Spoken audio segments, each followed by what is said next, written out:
Hello, everybody. It's Bill's That College Football Guy here with another video.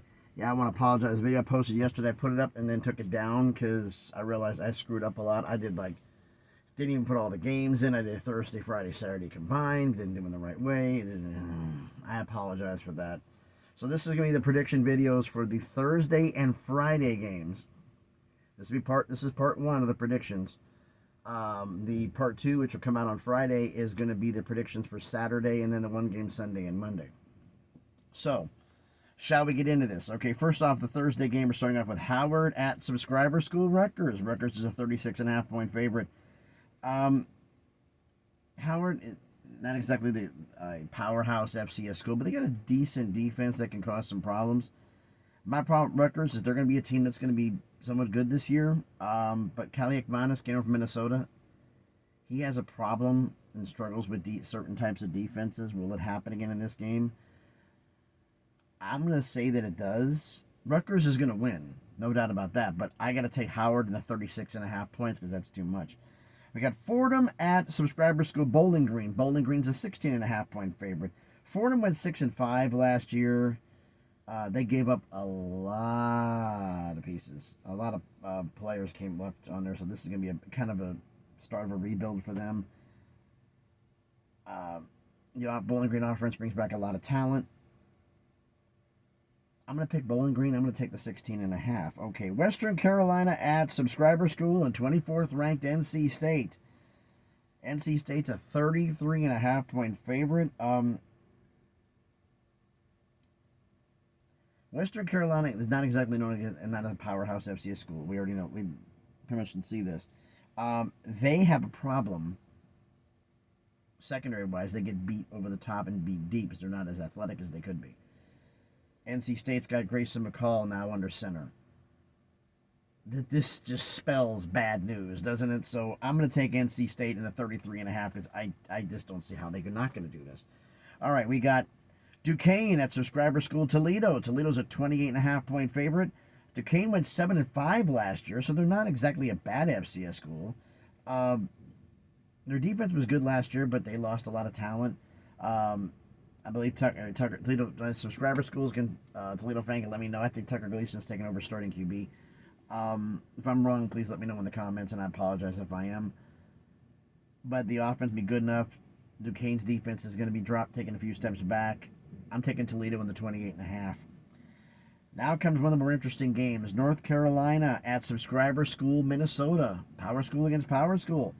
North Carolina's a 1.5 point favorite. Both schools, new quarterbacks. Kaliakmanis left to just go to Rutgers, and Drake May went to the pros. So who's going to be the better QB? A lot of people are down on Minnesota. Like they're going to be like a 3-win team. No, they're not going to be that bad. Will you please calm down? But I've watched Max Brosmer film, and I've some clips of him, and I like what I see there. I think he's going to be a damn good quarterback. What is Minnesota known for?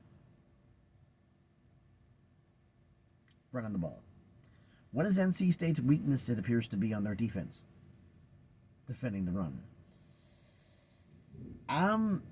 It says not people not stole at Minnesota, and North Carolina's going to come in there. This is Minnesota at home. I'm taking Minnesota in the points. I'm taking Minnesota to win this outright. After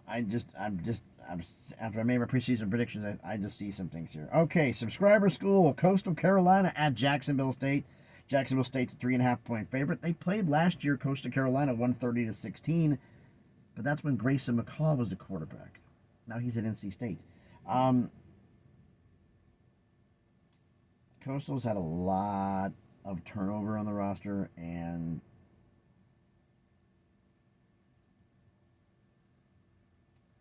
Jacksonville State's looking to try to make a serious play for Conference USA Championship to try to take out Liberty. Coastal's lost a lot.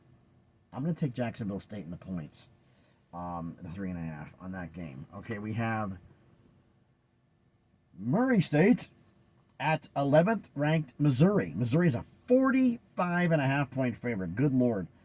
Murray State went 2-9 last season. They fired their coach. They have a brand new coaching staff, a brand new scheme. Missouri wants to come in and prove the fact that, hey, last season wasn't a fluke. We can win games. Last season, because first time they won more than 7 games was last year. First time they ended up winning season.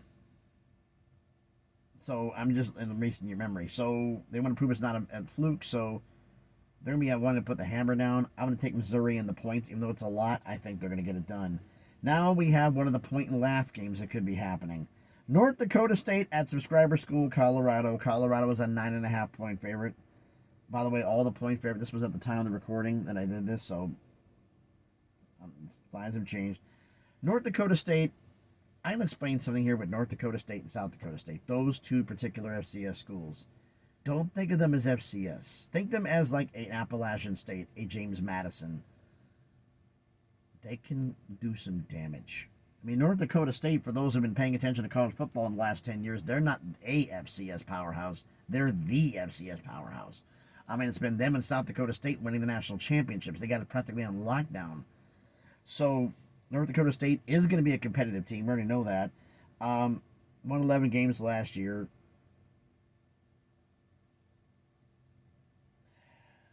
Team, maybe giving Colorado the benefit of the doubt here. They're saying that Colorado's going to win by 30.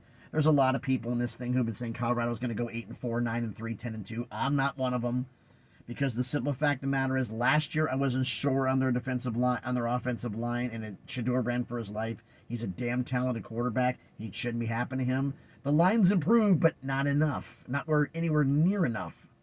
They have a very light, easy part of the schedule. The end of the year is the schedule is backloaded with the tougher teams that are more physical, when the line's going to be beaten up, and that's going to be a problem again this year. But this is the first game of the season. Should be at top health. We already know about the turnover that happens in Colorado. Everybody's saying the fact Colorado's going to be winning this big. I think this is going to come down to the end here, because North Dakota State is not a team that can be taken lightly. So give me North Dakota State in the points. I think they're going to win this. Not win this, but they're going to keep this close to a field goal game. Picking Colorado to win, but it's going to be a lot closer than 9.5. All right, Lindenwood at 22nd ranked Kansas. Kansas is a 44.5 point favorite. Lindenwood just recently came up to FCS. 4-7 last year. They're still working on rebuilding and adjusting here. Jalen Daniels is back and supposedly is healthy. Combine the two together, that's bad news. So you know what? I'm going to take Kansas in the points, because I just don't know. All right, we've got Eastern Illinois at Subscriber School, Illinois. Illinois is a 27.5 point favorite. Eastern Illinois, not exactly a slouch at FCS, 8-3 last year. A lot of their starters coming back. Illinois,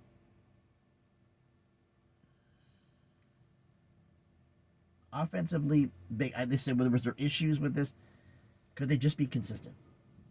Consistent throughout the year. Consistent.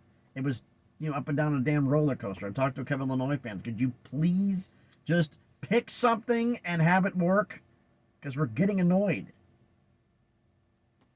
And it's inconsistency. And the fact is, because of the inconsistency of the offense, and the fact that I didn't see enough coming in the portal and whatnot to make me change their mind on this. Illinois is winning this. Make no mistake about it.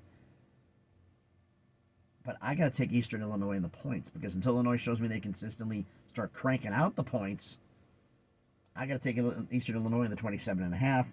And the last Thursday game, Southern Utah at 12th ranked Utah. Utah is a 38 point favorite. Southern Utah was 6-5 last year.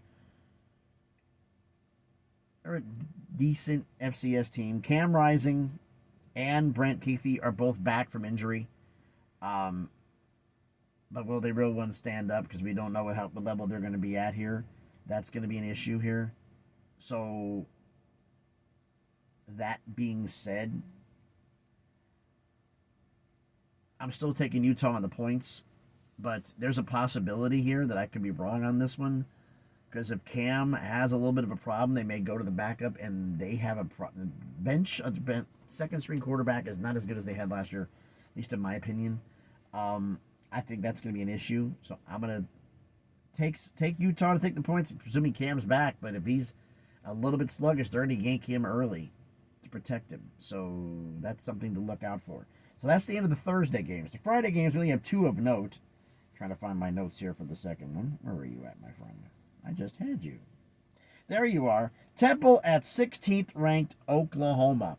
Oklahoma's a 42.5-point favorite. Yeesh. Temple 3-9 last year. Brand new staff, new QB. It just rebuild. Not new staff, but just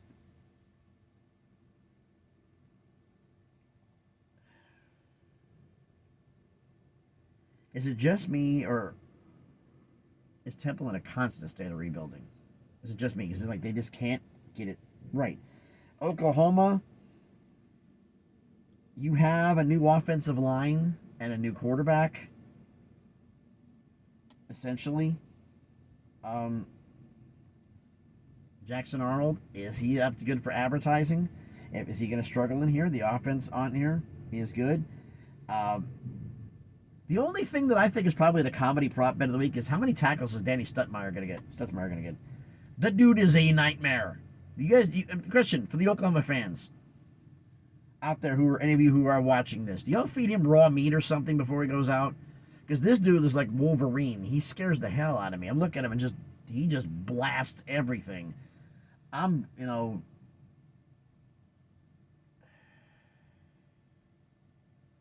He's going to be a problem at the next level. I'm just saying.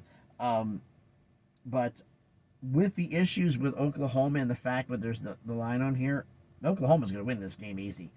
But give me Temple in the 42.5 because I just have an issue with that. I just have an issue with that. So I'm going to give me Temple in the 42.5. And the second, I'll put my notes up here. Game from, oh my goodness, did I lose my note page already? I think I did. Oh, there it is. I'm just an idiot today. TCU at Stanford. Head on the top page. TCU subscriber school. TCU's a 9.5-point favorite. There's some people who actually think Stanford could win this. Have you lost your mind? This is Stanford. Next, Troy Taylor. Great coach at Sacramento State. Did an incredible job there. He lost to his former team in his first year at Stanford. Sacramento State came in as Stanford and beat them. He's got 2 to 3 years to get this team back together again. He just finished year 1 last year. He's got another year at least to get this back up to where it needs to be. TCU was disappointing 5-7 last year. They lost a lot of games, but a lot of close games. 3-9 for Stanford.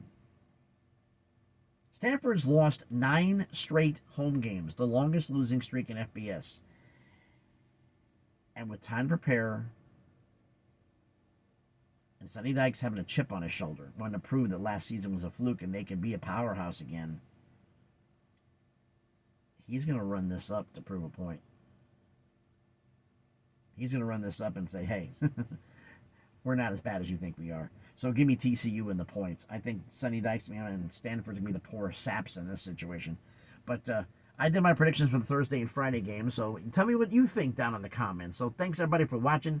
If you haven't done it already, do me a favor. Please smash the like button, hit the thumbs up. It helps with the algorithm so the video be seen by more people. Comment on the video. Thursday picks, Friday picks. Let me know what you think about them, where you agree, disagree. Let me know down in the comments. If you want to share the video, if you want to, I would appreciate it if you did. But if you don't, hey, no pressure on that. And if you haven't done it already, do me a favor, check out some of the other videos I've done. And if you like them, subscribe to the channel.